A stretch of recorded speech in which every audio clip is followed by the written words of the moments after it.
Hello, bachcho.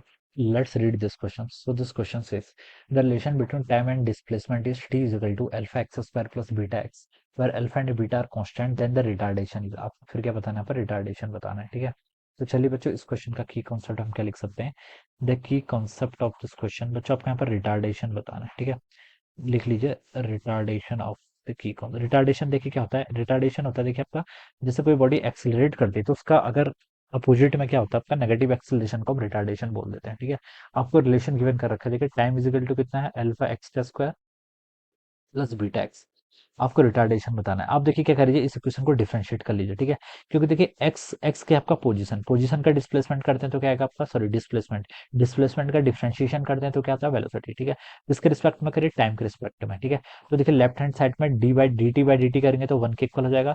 Alpha constant है, x square का differentiation करेंगे 2x, और यहाँ पर क्या आएगा D x by d T, जिसको वेलोसिटी लिख सकते हैं, प्लस बीटा, और D x by d T कितना हो जाएगा, अगेन वेलोसिटी के इक्वल, ठीक है।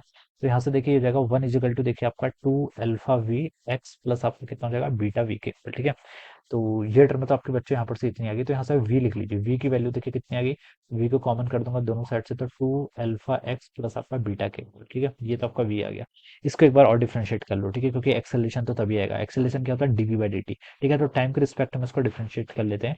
लेफ्ट साइड में dv by d t, right side में देखिए बीटा कांस्टेंट है 2ax, ठीक है। एक्स यहाँ पर वेरिएबल है, ठीक है। तो इसके रिस्पेक्ट में देखिए इसका डिफरेंशिएशन हो जाता है आपका वन ओवर एक्स का क्या होता है, देखिए माइनस वन ओवर एक्स का स्क्वायर। तो इसको तो beta plus two alpha x का स्क्वायर, इस टर्म को ऐसे ही रहने दो। अब इस वाले टर्म का डिफरेंशिएशन करो, किस वाले का टर्म का, टू अल्फा एक्स का, क्योंकि बीटा तो कांस्टेंट है। तो इसका डिफरेंशिएशन करेंगे तो ये कितना आएगा, टू अल्फा के इक्वल आएगा, कितना, टू अल्फा।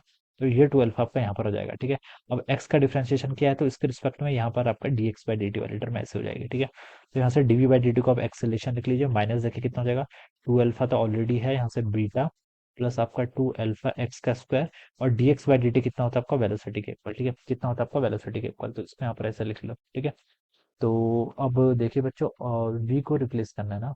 ओके, यहाँ पर देखिए v को हम क्या लिख सकते हैं, one plus one divided beta two. इस टर्म को देखिए हम क्या लिख सकते हैं, आपका ये इसका स्क्वायर है, तो यहाँ आपका v का स्क्वायर गिवन कर रखा है। तो माइनस टू अल्फा वी पहले से था, वी स्क्वायर हो जाएगा तो v का क्यूब। तो minus two a alpha v, this should be the acceleration. हमसे क्वेश्चन में रिटार्डेशन बोला है, तो रिटार्डेशन का मतलब क्या होता है, देखिए नेगेटिव नहीं, सिर्फ मैग्नीट्यूड को कंसिडर करना है। अगर रिटार्डेशन बोला तो सिर्फ मैग्नीट्यूड, तो कितना होगा, टू अल्फा वी क्यूब के equal. So this should be the answer. तो ये देखिए आपको ए ऑप्शन पे गिवन कर रखा है, तो this would be the correct answer of this question, alright. तो इस तरीके से बच्चों क्या करेंगे, हमसे सॉल्व करेंगे। So I hope you all understood this concept. All the best and thank you so